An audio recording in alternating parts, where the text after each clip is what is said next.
drafting the foundation pattern for ladies' trousers. First, you need to prepare all the tools needed, like the pencil. So we will be using the pentel pen so that it will be visible instead of the pencil. We need your tape measure, your triangle, and the meter stick. And of course, the measurements needed, we have the pants length, crotch, the waist, and the hips, which will be divided into 4, and then the knee circumference and ankle circumference. So we'll be using the pentel pen. Okay, so first you need to make a perpendicular line and mark the corner as A. So we need first the crotch measurement, which is 7 inches. So that is from A to B downwards. Since the crotch is 7 inches, we measured 7 inches from A to B. So that will depend on your crotch measurement. We need to square out point B using the triangle. Make sure it is perpendicular to the line A. Make sure that your measurements are accurately divided before you flat lay. So we need the hip measurement. So we divide it into 4. So if it is 34, we divide it into 4. That is 8 1/2 inches. So from A to B is 1/4 of the hips. And then B to C is also the same measurement. So 1/4 of the hips as well.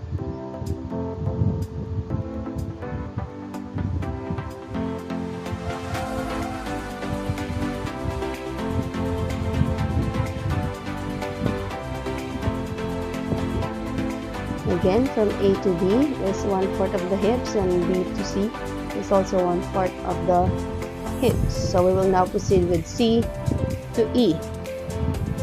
C to E sideward is 2 1/4 inches. So you need to measure that using the tape measure.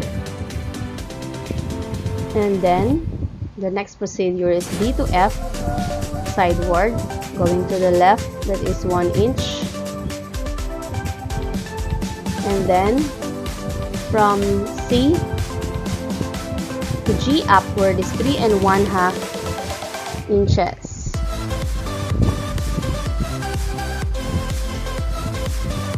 And then from C, measure 1 1/4 inch diagonally or 45 degree.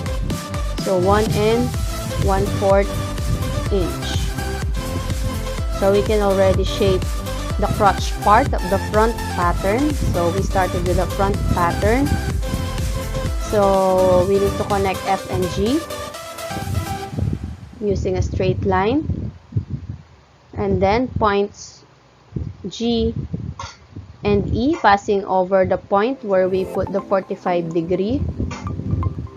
We need to use the French curve in shaping the crotch part of this front pattern.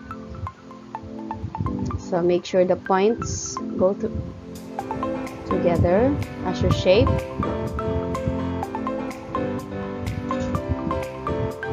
If you do not have the French curve, you may use freehand in drawing those lines.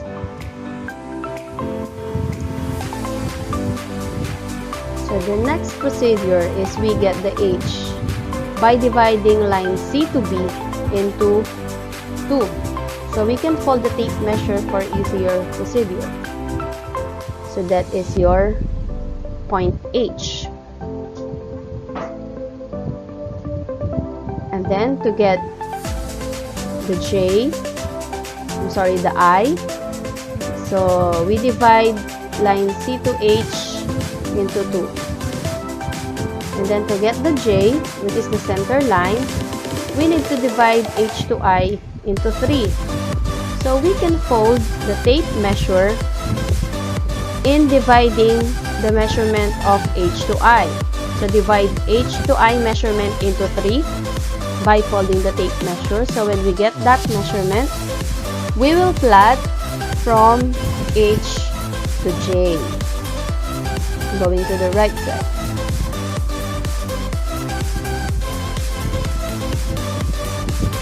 Okay, so that is your point J. So we can now extend a vertical line on point J using a triangle first, so that we make sure that it is perpendicular with this line. And then we can extend using the meter stick, or you may use ruler also. Just make sure that the line is straight. So that will serve as the basis for the center of the pants pattern. From F to L, sideward going to the left is 3 inches. So we mark it L. And then L to M is 1 inch. So we are now making the dart of the front pants or trousers pattern.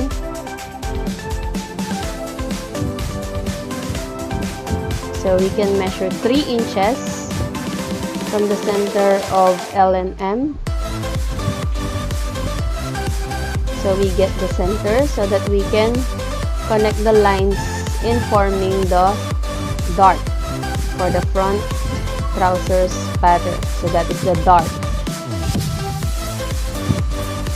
tapering to a point.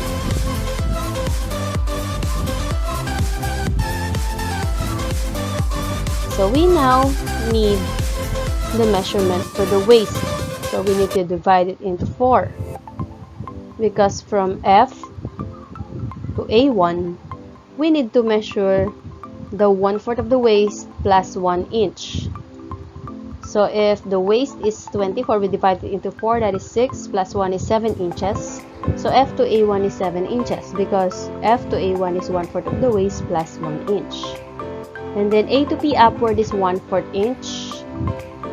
A1 to P is 1/4 inch. And then we can connect M to P with hip curve. If you do not have your hip curve, you can make use of a freehand in connecting point M and P. So you may use freehand. So that is the shape of the front pattern at the waistline part. So from A to Q1 downward is your pants length. So if your pants length is 32 inches, you mark the 32 inches. Okay, so again, I just use the pen tool pen so that you can see the lines, but you will use the pencil on your pattern. So that is A to Q1, the pants length. So from Q1, we square out the point Q1 using a triangle, so that we can get the R.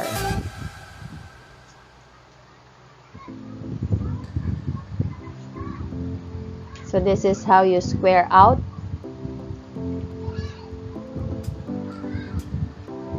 Okay, square out point Q1 using a triangle. Make sure it is perpendicular. So the intersecting point is point R. So we measure from J to R and divide it into 2. That is point S. We can fold the tape measure, just like what is illustrated or demonstrated here. So that is point S. And then from S to T upward, we measure 1 1/2 inches. So that is point T. And then we can square out sideways using a triangle. So that is our knee level. A while ago, the R is the ankle level. So this is now your knee level. So the next procedure, okay, you'll need your knee measurement. So we divide it into 4. We can make use of a tape measure in dividing. So we divide it into half, then another half, so that we can get 1/4 of your knee measurement. which is the 3 and 1/2. So if your knee circumference is 14, it is 3 and 1/2. So that is T to V, 1/4 of the knee measurement. The same on the other side, from T to W, that is 1/4 of your knee measurement. We will do the same on the lower part, but this time you need your ankle circumference. So we divide it into 4. 12 divided by 4 is 3. So R to Q, okay, is 1/4 of your ankle circumference, and then R to U has the same procedure, 1/4 of the ankle circumference.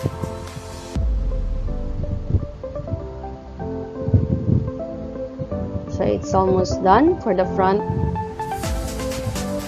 trousers pattern. So we now connect from P to B using a hip curve. If you do not have your hip curve, you may make use of freehand in shaping the hip part. So from P to B.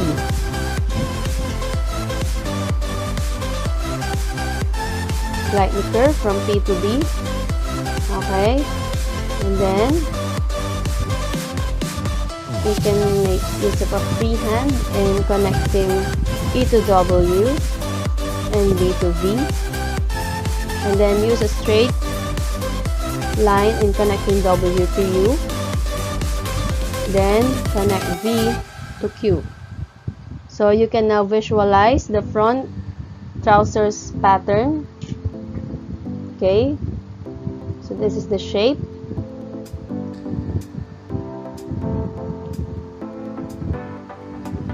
Okay, so this is the front dart.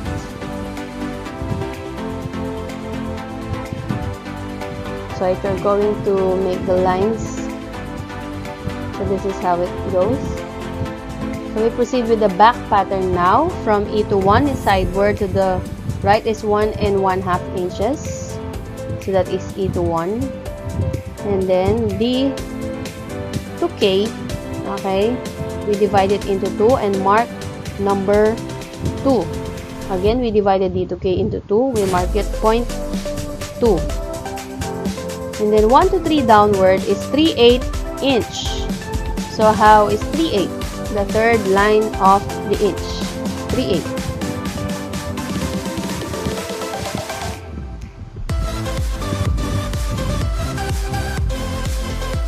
So we need to connect, okay, 2 and G with a straight line, and then 3 and G using a French curve. So this is for the back crotch.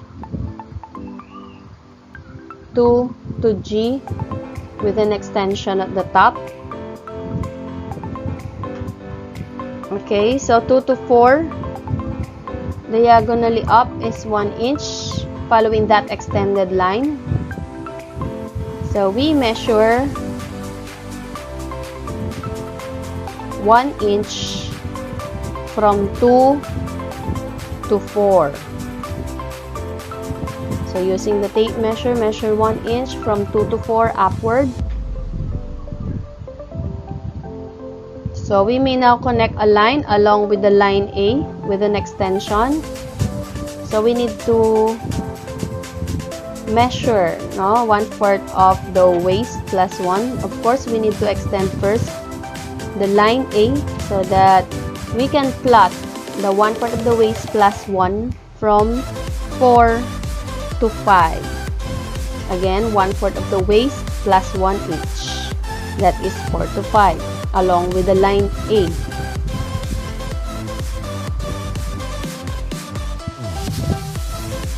And then 4 to 6 along with the line 4 to 5. Of course, we need to connect that point, those points from 4 to 5. We connect them. And then we measure 3 inches from 4 to 6. So that is 3 inches. We mark it 0.6. 6 to 7 is 1 inch. for the dart, for the back dart. And then we get the center, that is 8.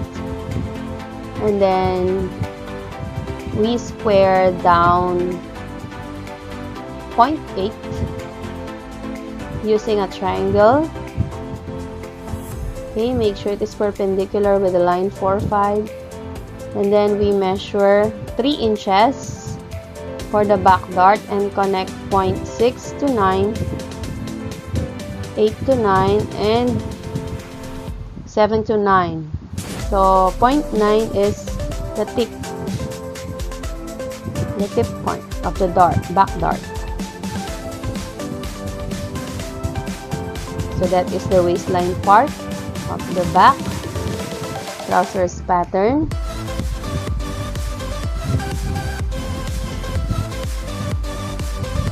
We now proceed with the side. So we measure 1/2 inch from B to B1 outwards, from V to V1 outwards also 1/2 inch. Same with the Q to Q2, that is 1/2 inch also.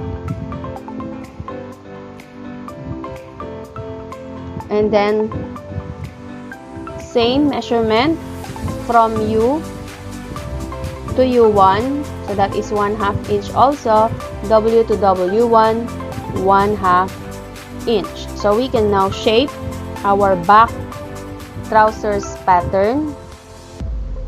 Okay, so from 5 to B1, we can make use of a freehand since you do not have your hip curve at home. Better if you have one. So hip curve still in shaping B1 to V1.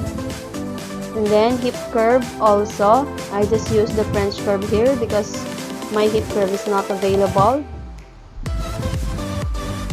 So we shape to the slightly curved part on this inseam part of the trousers.